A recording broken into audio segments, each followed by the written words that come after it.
Listo, iniciamos entonces otra sesión del Seminario de Epistemología Contemporánea en el ciclo Kuhn de la estructura de las revoluciones científicas.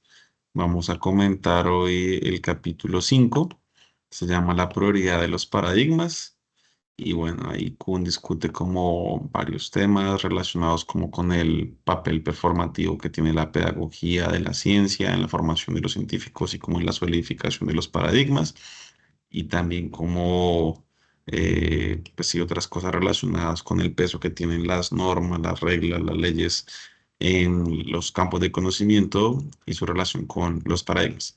Entonces, no sé si usted tenga, Cristian, de pronto una reacción o ahora mismo. Yo tengo, son como unos puntos que me parecen importantes. No sé si los muestro o empezamos Sí, con la tuya. ¿Sí? sí, si quieres. Entonces, Sí, espera, los proyecto acá, pero dame los poderes. sí, sí, va.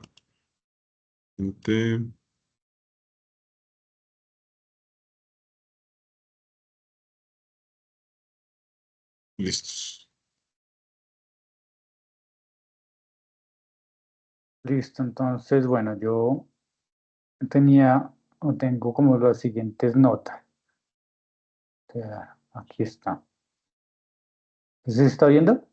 Sí, Bueno, este capítulo 5 yo lo que veía o lo que me pareció importante fueron como estas ideas. Primero, el tema de aprender en concreto y no en abstracto, como una cosa en donde Kuhn hace como énfasis y que yo relaciono mucho con el tema de investigación, ¿no? A veces pareciera ser que se genera la ilusión de que uno sabe del tema porque leyó a tal autor, pero me parece que solo es en el ejercicio del campo investigando sobre esos temas, donde de verdad se tensionan todas estas cosas, todas estas reglas y todo lo que menciona Kuhn alrededor de hacer ciencia y hacer investigación, ¿no? Dos, los paradigmas permiten entender cómo se hace ciencia, pero a su vez para transformarlos hay que repetir muchas veces ese recorrido. Entonces creo que lo mencionaba en algún momento con las investigaciones de pregrado a doctorado, como uno en el ejercicio de la experiencia y de repetir muchas veces como las reglas del paradigma y lo que se entendía, pues había la posibilidad de en algún momento pues prestar atención a otras cosas, ¿cierto? Y en ese cambio está esta otra idea que para que los paradigmas avancen, me da mucha curiosidad esto, ¿no? En Kuhn es muy recurrente el tema de avanzar, o sea, él sí piensa que todo esto es como un progreso ahí oculto, yo sí creo, ¿no? Se debe prestar atención al, ¿qué? Para que los paradigmas avancen sin prestar atención a las reglas, deben solucionar un problema, eso me parece clave. Eh, y ahí yo lo que veía es que él encuentra algo que me parece, no se lo relacioné mucho con Foucault, y es que pareciera ser que el proceso de vigilar en la ciencia solamente funciona cuando el estudio o la propuesta causa duda porque está enfrentándose a las reglas que operan en el momento, ¿no? O cosas que hay naturalizadas. Pero si eso que es innovador, que la rompe, que es disruptivo, como las palabras de ahorita, soluciona algo en concreto, entonces como que no se presta mucha atención a esas reglas con las cuales se ha regulado la ciencia, digamos. Y entonces aquí es donde me genera mucho interés en ese último tramo, donde nos explica que los paradigmas funcionan para unos de una manera y para otros de otra manera, y lo relacioné mucho con Bourdieu, porque claro, entonces yo digo, esto depende del campo, porque una cosa es hacer investigación en un seminario, en un semillero de universidad, otra es hacer investigación como profe universitario, otra es hacer investigación ya en una institución donde te botan un montón de recursos y tienes un montón de gente a cargo y operas, ¿cierto? Otra es hacer investigaciones, por ejemplo, en el plano de política pública o en el plano de una ONG a nivel internacional que tiene que tomar decisiones que cambien la vida de las personas. Entonces, siento que en todos esos niveles y en todos esos campos, pues que un paradigma se transforme o no, pues tiene unas implicaciones concretas para cada uno de ellos, pero no es igual para todos ni significan lo mismo. Y que todo esto pues, nos lleva a pensar que esos paradigmas querámoslo o no pensar de esta manera, siempre pasan por el tema de la experiencia. Y aquí termino con esto, relaciono con una lectura que estaba revisando la vez pasada, que es sobre Deleuze y Foucault hablando sobre el poder, en un libro que se llama ¿qué? Un diálogo sobre el poder. Y en uno de los capítulos ellos hablan sobre qué conciben como teoría y práctica. Y me pareció muy bonito la manera en cómo crean esta imagen, tiene mucho que ver con esto, porque ellos no es que digan que la práctica va primero y la teoría después, o primero va la teoría y luego va la práctica, sino que esto es más como una carrera de relevos, en donde durante un tiempo puede que la teoría esté diciendo cosas, pero en algún momento la práctica también está diciendo otras y como que se van pasando como en una carrera de relevos esa importancia, ¿no? Y me parece una imagen pues chévere como para cerrar ahí mi reflexión de este capítulo. Vale, Cristian, sí, esa última noción de los relevos está chévere, me hace pensar un poco como en esta idea de la abducción de Bourdieu, como de salir un poco de ambos caminos, de la inducción o de la aducción, donde estamos en la realidad o la empiria o lo que podría ser la práctica científica, y en otro lado la teoría, aunque bueno, también alguien podría pensar que la teoría es una práctica, pero bueno, digamos que en esa distinción al menos. Pues sí, la abducción es como este juego eterna dialéctica en la que estamos haciendo todo el tiempo ambas cosas, ¿no? Vamos al campo y lo que surge del campo nos hace pensar en buscar categorías y luego que volvemos a las categorías, encontramos cosas que luego vamos a ver en el campo otra vez y ya no vemos el campo de la misma manera y luego volvemos a la teoría y al final terminamos escribiendo teoría de las categorías locales que encontramos en campo y es como que todo el tiempo estamos moviendo, damos registros. Entonces sí suena como bien chévere esa idea también como de los relevos y todo eso, porque son intuiciones como parecidas. También me llama la atención que haga el énfasis en esto del saber situado, ¿no? Como lo que menciona Kuhn, en el sentido de que, pues, para que se validen muchas veces los paradigmas, las teorías, pues necesitamos como de esta dimensión aplicada, ¿no? Como un poco también esta idea de para qué la ciencia, como que está chévere igual conocer, pero inclusive en la misma validación del conocer, un criterio de justificación de verdad está asociado como a solucionar problemas reales que tiene la gente. Entonces, un poco esa eficacia que tengan las teorías o los caminos, los métodos para solucionar cosas, se convertiría como en un criterio de, pues, de validez, ¿no? De justificación del conocimiento y eso me parece como también curioso, cosas que pronto no vimos en Feyerabend, en Dancy, porque la justificación del conocimiento estaría más como en otros criterios, como la empiria, como la lógica, como la coherencia, pero no la solución de problemas concretos de la realidad. Y eso me parece también como un criterio que creo yo, pues al menos en lo que se ha leído en ese seminario, es más o menos novedoso. Y también esta idea que usted menciona del progreso de la ciencia en Kuhn, sí, yo también sentí lo mismo, ¿no? Estamos como en un contexto, pues, sesentero, donde todavía está la idea del progreso de la ciencia con toda, el avance y pues de que construimos sobre hombros de gigantes y todas estas cosas. Entonces sí que por ahí va la cosa, que igual y en esos mismos 60s, Feyerabend, no, creo que estoy en los 80, ya se me olvidó la década, cuando Feyerabend escribe este tratado contra el método de anarquismo epistemológico, que fue como el libro que leímos antes de Kuhn. Y pues él lo que dice es como si él cree en un progreso de la ciencia, pero ya es un progreso distinto porque hay como pluralismo epistemológico y como varias maneras de conocer.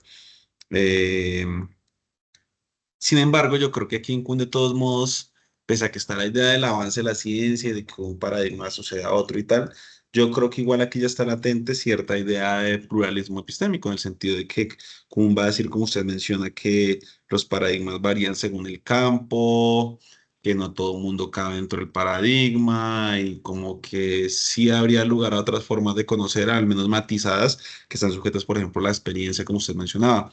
Me gustaría que cuente un poquitito más en detalle a qué se refería en esa última frase sobre esto de la experiencia, ¿no? Como si la experiencia del investigador o a qué se refiere específicamente.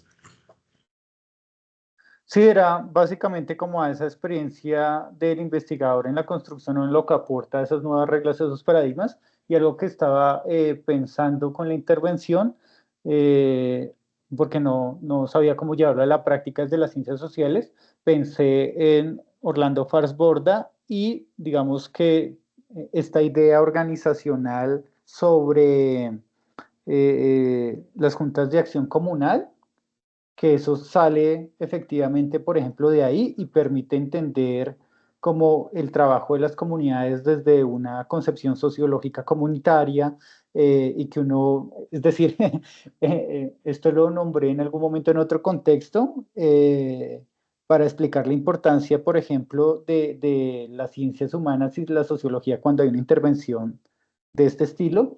Y es que no encuentra uno como en otros países la celebración de 15 años en el salón comunal, porque pues parte del hecho de que la arquitectura y la noción de acción comunal y lo que implicaba lo que implica ese salón en el barrio, pues tenía unas concepciones muy propias de ese desarrollo de la sociología en Colombia, ¿no?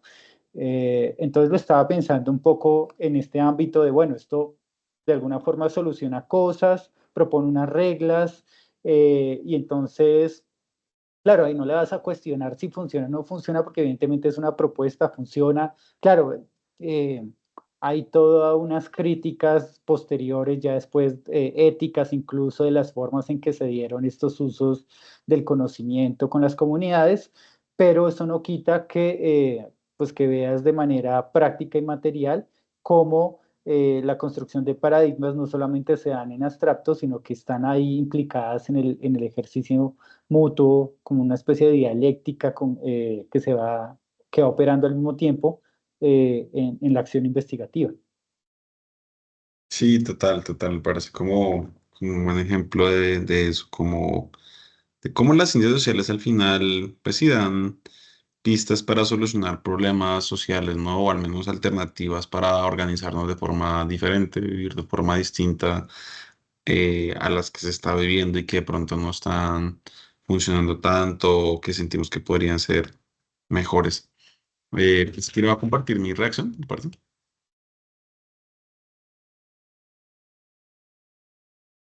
Ahí se ve. Sí, de pronto ampliar un poco eso ahí. Listo. Entonces la titulé Pedagogías plurales de las ciencias.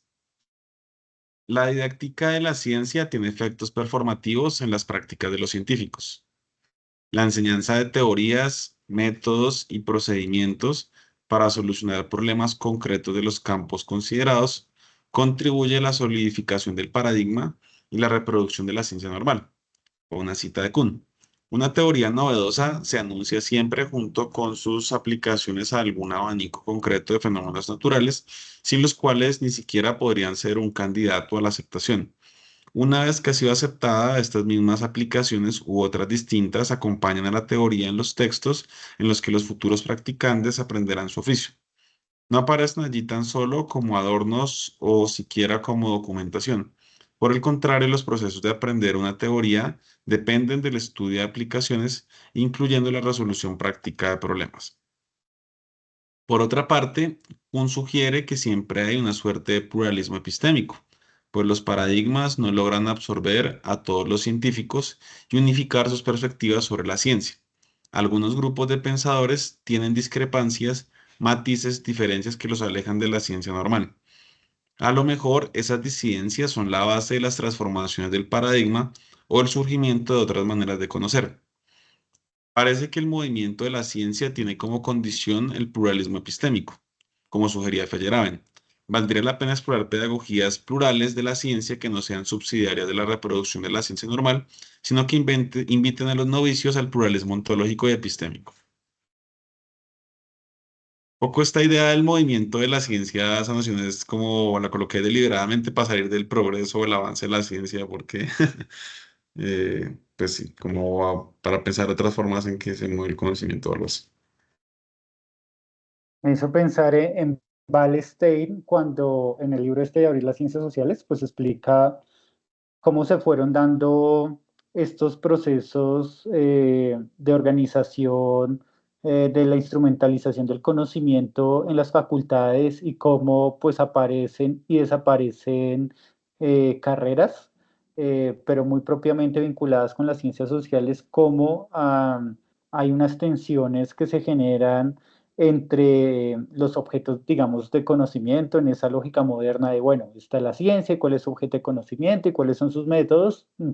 Fue una forma de organizar este mundo universitario, pero también como esa invitación que él hace a pensar esto desde estos lugares ya transdisciplinares o interdisciplinares, siento que ahí ya empieza también a verse un giro desde la práctica de ese paradigma en función a cómo se están pensando hoy las universidades, porque si nos hubiéramos quedado como en esa lógica de, de su ciencia con su objeto, pues muy seguramente en gestión deportiva no habría visto la luz nunca en en un programa donde, digamos, pudiera combinar estas cosas, ¿no es cierto? Como las ciencias humanas, pero lo administrativo, pero lo técnico, pero la discusión de la ciencia.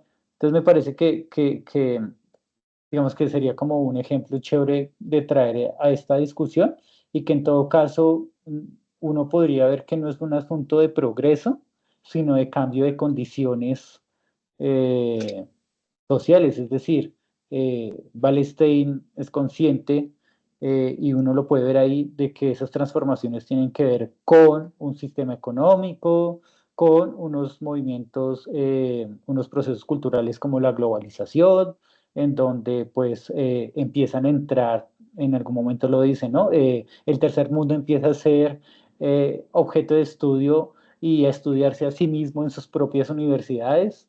Eh, y entonces esto va a generar unos cambios importantes porque entonces ya no son los occidentales estudiando a las comunidades, sino que son las mismas comunidades estudiándose a sí mismas, claro, con todo un lenguaje del amo, diría Homi Baba, pero un lenguaje que no es solo reproducción, sino que ha sido alterado, ha sido modificado, ha sido torcido por pues estos mismos contextos en donde se buscaba pues colonizar, ¿no?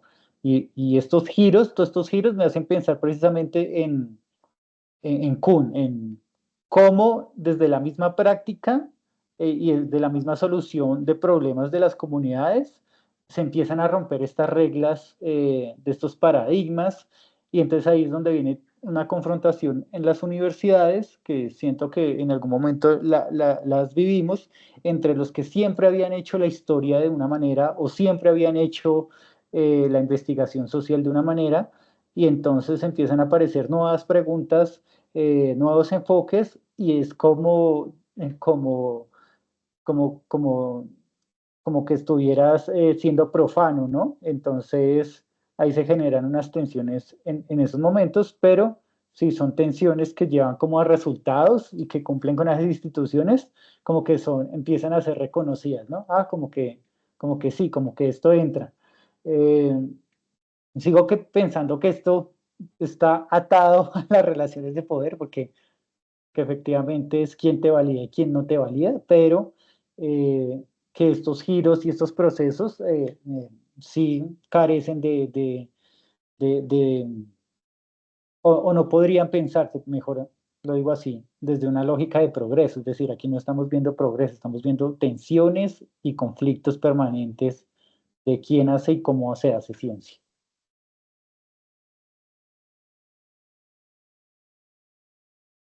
Sí, a mí es que usted menciona me hace el resto de sentido como estas condiciones sociales en que se produce la ciencia son definitivas a la hora de modificar los paradigmas, ¿no? Un poco toda esta idea de la sociología de la ciencia o cosas así, ¿no?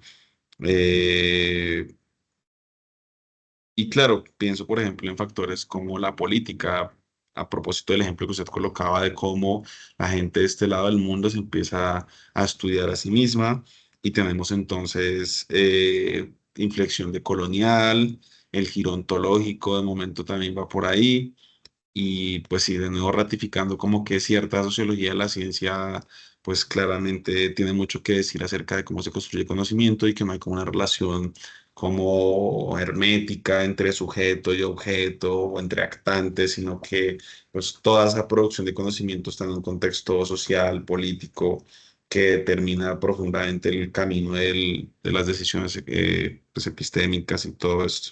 Entonces sí, eso me suena bastante. Y en ese contexto de esas variables externas, uno podría incluir también como esto que Kuhn menciona aquí, como la pedagogía, ¿no? Esta idea de cómo se transmite el saber, conocer, pues también es definitivo, los profesores, los libros que leemos, los manuales de texto, bueno, todas estas cosas como que también son, pues, sí, variables que inciden en esta construcción de la ciencia, del paradigma y de la ciencia normal y todas estas cosas. Sí, no, y una última idea ahí que se me genera es que, digamos, algo clave que de pronto no entiende estas nuevas formas de educación contemporánea, que en donde quieren como, diría, el de la McDonaldización, se me da el nombre. Fernán Bueno, Vega. ese es un referente, pero no Un saludo hablo, para Hernán Vega si nos ve desde el otro mundo. No mentiras. no, él no entra a discusiones posmo. Ni virtuales. Ni virtuales, además, sí. Esto no es real para él.